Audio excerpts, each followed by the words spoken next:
जय श्री कृष्ण। मैं doctor Sunil, assistant professor, विज्ञापन संख्या 51 इंटरव्यू शेड्यूल के लिए प्रयास जारी है।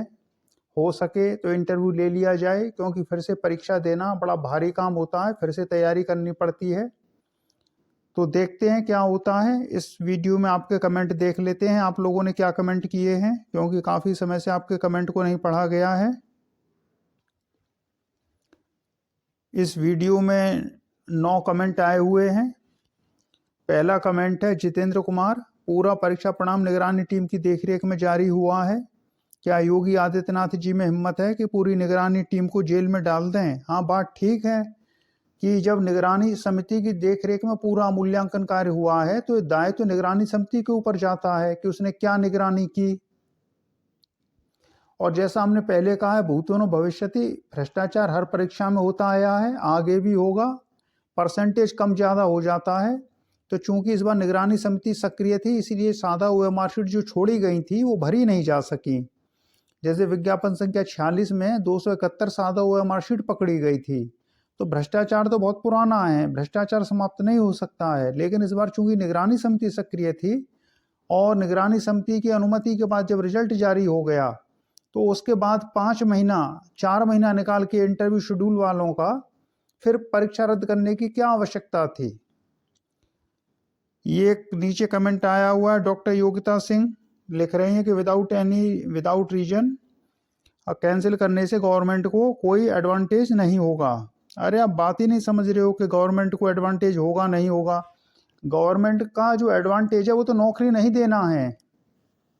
आया आपकी समझ में? फिर आप लिख रहे हो सब एक्सपेंसेस डबल ही हो जाएंगे। अरे कैसी बातें कर रहे हो आप? कौन सा खर्चा बता रहे हो? आपको पता है एक परीक्षा कराने में सरकार का कितना खर्च होता है? 50 लाख से 1 करोड़। और सरकार ने आपको नौकरी नहीं दे के अपना कितना रुपया बचाया है आपको पता है? 450 करोड़। आपने कहाँ से पीएचडी की है? किसने पीएचडी कराई आपको? क्योंकि आपका गणित बहुत कमजोर लग रहा है। आप एक तो बता रहे हो एडवांटेज वाली बात कि कैंसिल करने से गवर्नमेंट को कोई एडवांटेज नहीं होगा। अगर एडवांटेज है ना, अगर पेपर करा देगी, नौकरी दे देगी तो सैलरी नहीं देनी पड़ेगी सरकार को। सरकार अपना खजाना बचा रही है। दूसरी बात, आप एग्जाम शेड्यूल की बात कर रहे हो, रीशेड्यूल की, तो उसमें सरकार का कितना खर्चा आएगा? 50 लाख से 1 करोड़। सैलरी न देके सरकार बचा रही है 450 करोड़। फिर आगे आप लिख रहे हो कि जो सेलेक्टेड कैंडिडेट्स इतने ही इंटेलिजेंट थे तो वो तो कभी भी एग्जाम क्लियर कर ही लेंगे। अच्छा, यानी हम एग्जाम ही देते रहेंगे? मतलब जब तक आपका क्लियर ना हो जाए, सेलेक्टेड हर बार एग्जाम ही देता रहेगा? आपका क्लियर करना बहुत ज़्यादा जरूरी है। दूसरी बात, जैसा हमने कहा कि इस बार सभी विषयों में कट ऑफ बहुत कम गई है, जो बताती है कि भ्रष्टाचार का लेवल बहुत कम रहा है। अगर आप अपने विषय में न्यूनतम कट ऑफ भी नहीं छू पा रहे हो तो आपको अपने भीतर झांकने की आवश्यकता है। पीएचडी से यहाँ कुछ नहीं होगा, ये प्रतियोगी परीक्षा है। यहाँ आपके साथ वाला भी पीएचडी ही है, वो भी नेट क्वालिफाई ही है। यहाँ बराबर की बातें हैं। तो यहाँ इन बातों को मत लिखिए कि जो इंटेलिजेंट है वो फिर क्लियर कर लेगा। कहना आप ये चाह रहे हो कि जब तक आप नहीं निकल रहे हो वो एग्जाम देता रहेगा, उसके समय की कोई वैल्यू नहीं है। और दूसरी बात यह है कि इंटरव्यू कॉल तो होना चाहिए, आपको कॉल ही नहीं हुआ है। तो आप जो कट ऑफ तो लोएस्ट रहती है, न्यूनतम रहती है। आप मतलब आप कट ऑफ भी क्लियर नहीं कर पा रहे हो और होड़ उनसे कर रहे हो जिनको इंटरव्यू कॉल हो गई है। वाह, गजब है। फिर क्या लिख रहे हो? जिन लोगों को 25-30 लाख गए होंगे, आपकी जानकारी में है कोई जिसने 25-30 लाख रुपया दिया है? तो उसकी सूचना दीजिए एसटीएफ को, पुलिस को। क्योंकि कानून में ये प्रावधान है कि अगर आपको किसी अपराध की जानकारी है और आप उस सूचना को अपने तक रखते हो तो आप भी अपराधी हो जाते हो। तो जैसे हमारा इंटरव्यू कॉल हुआ है, आपको पता है हमने 20-25-30 लाख रुपया किसी को दिया है, तो जाके पुलिस को बताइए फटाफट। तो ऐसी बातें मत करिए। पीएचडी हो तो उसकी तरह बात करनी चाहिए कि 25-30 लाख दिए होंगे। आपका कहना है जो 3000 क्वालिफाई हुए हैं सब पैसा दे के क्वालिफाई हुए हैं, आप फेल हो गए तो आप मेहनती हो। आप ये कह रहे हो कि जो फेल हो गया वो मेहनती है, वो विद्वान है, जो पास हो गया वो पैसा दे के पास हो गया है। ये मानसिक विकलांगता है। आप जो बातें लिख रहे हो ना, ये मानसिक विकलांगता का सूचक है। पता नहीं किसने पीएचडी कराई आपको। नीचे कमेंट है, 25 लाख वाले देने वाले क्यों रोएंगे? ठीक बात है, उनके रुपए कहाँ गए हैं? ठीक बात है, जिसने दिए होंगे, जिसको दिए होंगे वो अभी भी आयोग में ही मौजूद होंगे, और क्या। ठीक बात है, पैसा कभी नहीं जाता, पैसा कहीं नहीं जाता है। अगर सिलेक्शन नहीं होता है तो पैसा वापस हो जाता है। तो अगर आपकी जानकारी में ऐसे लोग हैं तो तत्काल पुलिस को बताइए। आगे लिख रही हैं कि सच तो यह है कि गवर्नमेंट नौकरी देना ही नहीं चाहती, यही तो असली मुद्दा है जो हम बता रहे हैं। वो ऊपर लिख रही हैं कि सरकार का खर्चा होगा एग्जाम कराने में। अरे सरकार का क्या खर्चा होगा? 50 लाख खर्चा होगा सरकार का, और सरकार नौकरी नहीं देके बचा रही 450 करोड़ रुपए। सच तो यही है कि गवर्नमेंट नौकरी देना ही नहीं चाहती। 2022 से 2026 आ गई, आयोग में सैलरी किस वर्ग के लिए हर मंथ दी जा रही है? ठीक बात है, आयोग में किस बात की सैलरी हर महीने बांट दी जाती है जब काम ही कोई नहीं हो रहा है। फिर आगे लिखा है कि कर्मचारी भी कॉन्ट्रैक्ट पर होने चाहिए। जिस साल भर्ती देनी हो उसी साल आयोग कर्मचारियों की भर्ती करो। इस तरह करने से 25 लाख देने वाले कंफ्यूज हो जाएंगे। कभी कभी इंटरव्यू देने के बाद प्री तक क्वालिफाई नहीं होता है। ठीक बात है, बट जिनको रुपया देना आता है वो हर एग्जाम को क्वालिफाई कर देंगे, दावा कर सकते हैं। ठीक बात है, तो ऐसी बातें मत लिखिए कि जो क्वालिफाई हुआ वो पैसा दे के क्वालिफाई हुआ है। ये बातें ठीक नहीं है, ये मेहनत पर चोट करना है। इसका मतलब है आपने मेहनत की ही नहीं है। अगर आपने मेहनत की होती तो मेहनती लोगों के लिए आप ऐसी बातें नहीं लिखते।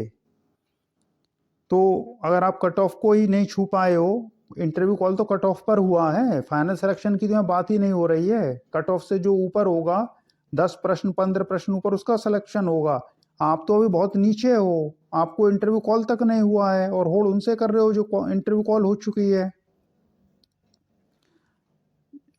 फिर क्या कमेंट है? सर जी, दीपक तले अंधेरा कभी खत्म नहीं होता, और सर जी सब ईवीएम का काम है, और क्या। जब सरकार मदमस्त हो जाती है तो यही होता है।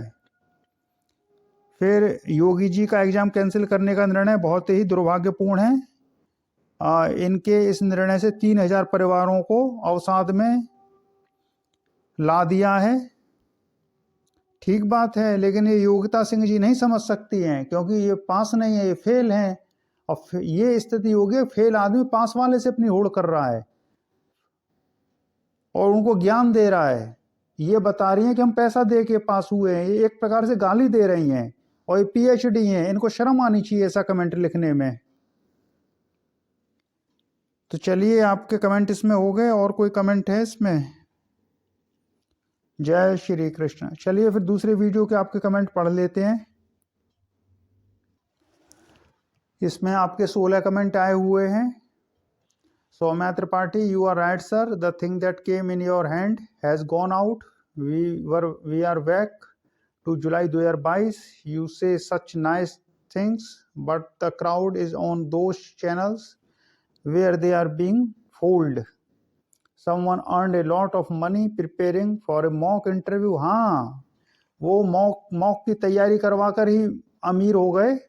उन्होंने अपने किसी वीडियो में नहीं कहा कि ट्वीट करिए इंटरव्यू शेड्यूल के लिए, बस अगले हफ्ते आने वाला है, क्या आप तैयार हैं? यही रहा उनका भी तकिया कलाम।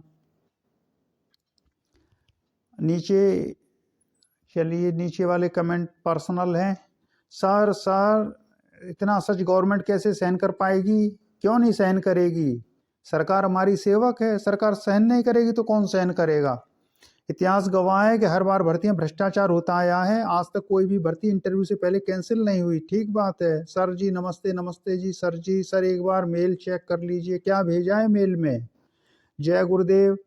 या तो हम लोगों का इंटरव्यू कराए या जल्दी एग्जाम करा के ज्वाइनिंग करे। हाँ ठीक बात है, अब या तो इंटरव्यू करवाओ, लेकिन कम से कम क्षतिपूर्ति के रूप में एग्जाम तो करा लो, या फिर एग्जाम के लिए बिठाओगे? वो समझ ही नहीं रही है उस चीज को।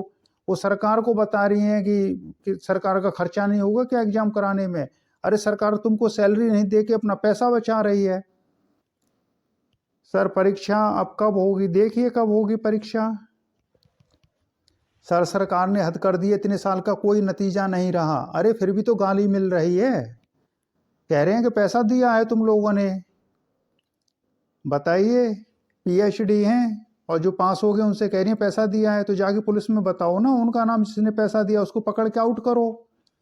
जिसने पैसा दिया उसको पकड़ के आउट करोगे क्या पूरी परीक्षा को रद्द कर दोगे? अगली बार भी कोई निकल के आ जाएगा सामने खरदूषण, फिर कोई खरदूषण आएगा, फिर पूरी परीक्षा रद्द हो जाएगी।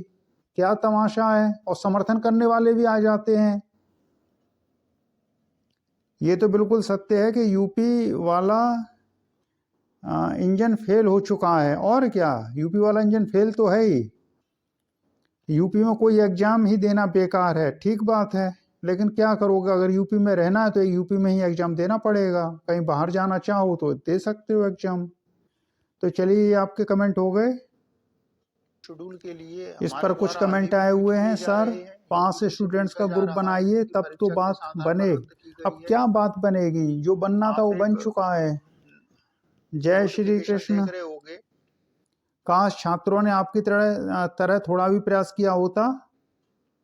आपने जिनके लिए कहा है उन्होंने मुझे इसलिए ब्लॉक कर दिया क्योंकि मैंने उनसे कहा था थोड़ा इंटरव्यू के लिए ट्वीट करिए। हाँ हाँ, आपने लिखा था आपके सिवाय सब अपनी दुकान चलाए, पास छात्र फेल छात्रों के बराबर खड़े हो गए हैं। आपने सही कहा था, अभी घर से नहीं निकलोगे तो पेपर देने तो जाओगे। आपकी बातें पत्थर पर लकीर जैसी होती हैं।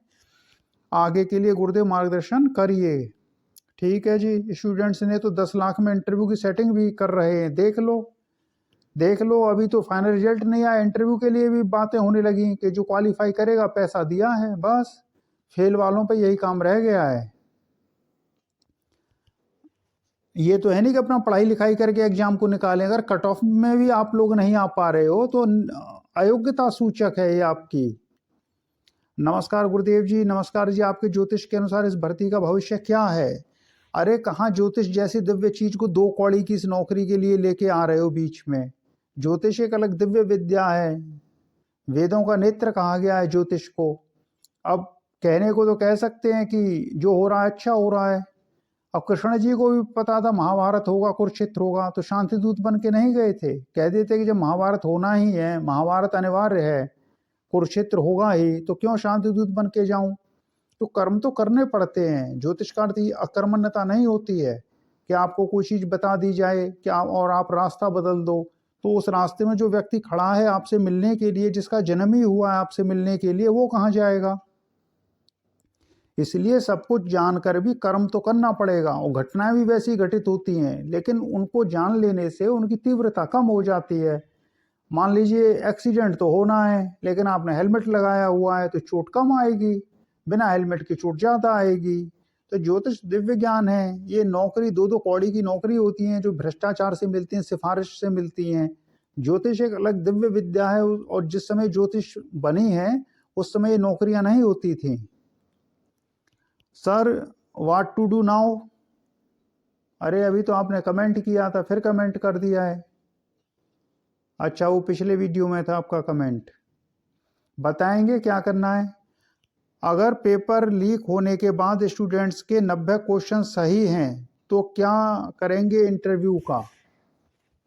हाँ, यही तो चीज है कि 2 बातें हैं। देखिए, फाइनल सिलेक्शन कट ऑफ पे नहीं होता है।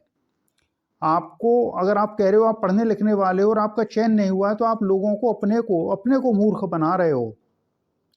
आपका कम से कम इंटरव्यू कॉल तो होना चाहिए। ये तो बाद की बात है कि किसी ने पैसा दिया, पैसा देके सिलेक्शन ले लिया। तुम इंटरव्यू कॉल से ही आउट हो और होल्ड कर रहे हो जिसका इंटरव्यू कॉल हो गया है। जैसे अभी वो थी एक छात्रा, वो क्या लिख रही है कि पैसा देके हुआ है 25-30 लाख। अरे तो तुम्हारा तो इंटरव्यू कॉल क्यों नहीं हुआ? इंटरव्यू कॉल तो कट ऑफ पे हुआ है ना। और कट ऑफ और फाइनल सिलेक्शन में 15-20 सवालों का फर्क रहता है। तो आप तो कट ऑफ में ही नहीं आ रहे हो, तो कहाँ होड़ कर रहे हो? अपने को थोड़ा पढ़ो लिखो, अपनी योग्यता बढ़ाओ, कम से कम इंटरव्यू कॉल तो हो जाए। तो अंतर रहता है कट ऑफ में और इंटरव्यू उसमें, फाइनल सिलेक्शन में।